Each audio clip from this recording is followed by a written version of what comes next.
So welcome, and now let's talk about Kartik Aaryan. So Kartik Aaryan is getting very criticized on internet after an interview of boat founder Aman Gupta comes out, in which he's talking about कि कैसे उन्होंने कुछ साल पहले एक actor को as a brand ambassador of boAt hire किया था, लेकिन वो उनके साथ बहुत ही रूडली बिहेव किया करता था, इवन जबकि उसकी मीडिया इमेज बहुत हम्बल एंड अंडरस्टैंडिंग आई की बनी हुई थी। एक एक्टर था, हमारा ब्रांड एम्बेसडर था। हाँ। आ, वो ना इतना अकड़ थी उसमें, इतनी अकड़ थी। और सारा न्यूज़ में मैं पढ़ता तो वो कहते हैं कि यार ये कितना स्वीट है, देखो कितना रिपोर्टर से कितने अच्छे से बात करता है, मीडिया से कितना अच्छे से बात करता है, देखो जरा ये इकोनॉमी क्लास में जा रहे हैं, और हमारे साथ इतनी अकड़ दिखाता था। वो मुझे समझ आ गया था कि I think people have mastered the art of being humble.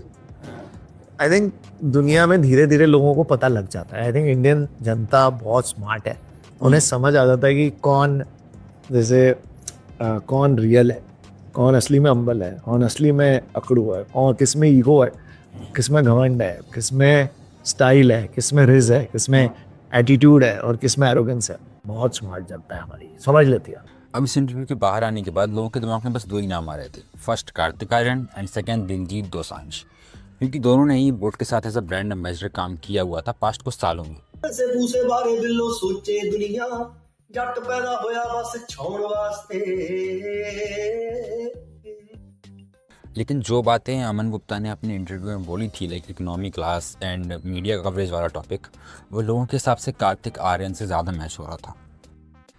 Kartik Aaryan के बारे में मीडिया में बातें होती रहती हैं, कैसे वो कितने हम्बल हैं एंड इकोनॉमी क्लास में ट्रैवल करते हैं। जब से इंटरव्यू बाहर आया है, ऑडियंस दो ग्रुप्स में डिवाइड हो चुकी है।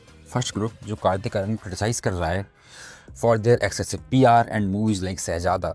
लोगों का ये भी मानना है कि उनकी मूवीज़ लाइक भूल भुलैया 2 एंड 3 भी सिर्फ इसलिए सक्सेसफुल नहीं क्योंकि वो ऑलरेडी एक फ्रेंचाइज थी, एंड कार्तिक आर्यन एक new franchise all own handle नहीं कर सकते। ऑन द अदर हैंड दूसरे ग्रुप का कहना है कि क्या हो गया अगर कार्तिक ने PR कर ली तो। आजकल सेलिब्रिटीज़ लाखों उड़ा देते हैं अपनी PR में। लोगों का कहना है कि सेलिब्रिटीज़ वो come through in industry with nepotism, वो भी लाखों उड़ा देते हैं अपनी PR में, और उनके पास तो इनसाइडर सपोर्ट भी होता है। तो आखिर कार्तिक अपनी PR क्यों ना करें? अभी तक भी ऐसे बड़े वाले मौके नहीं मिले जो जो मौके बाकी लोगों को मिले होंगे। कहीं ना कहीं कुछ तो सही कर रहा हूँ जो यहाँ तक पहुँचा हूँ।